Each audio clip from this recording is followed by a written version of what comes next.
Hi, I'm Charmine O'Brien. I'm an Australian food writer and I've just written a book called The Penguin Food Guide to India. It's a book that covers all the regional cuisines of India, and I've travelled to every state in India to document these cuisines and learn all about them.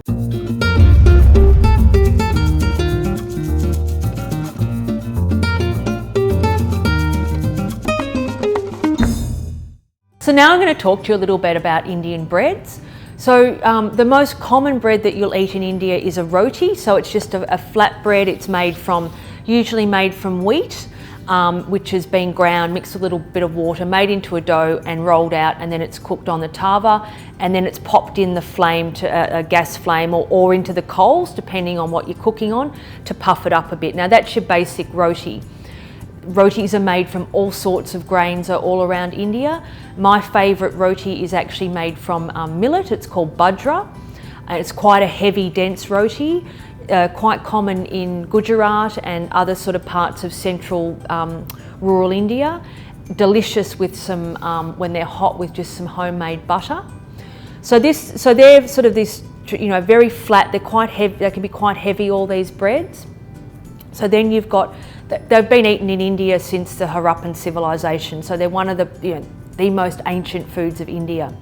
Then you get a naan, and a naan's a slightly different type of bread. It's lighter because it's been leavened.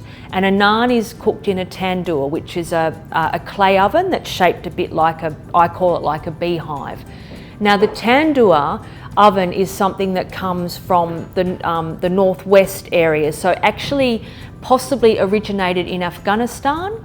And if you go to Afghanistan, they have a large range of breads that you would recognise as similar to a naan that they cook in tandoors, but they often bury the tandoor underground and use it as an underground oven. So again, the concept of naan, so a leavened bread, it's slightly fermented, has come in with the Muslims into India.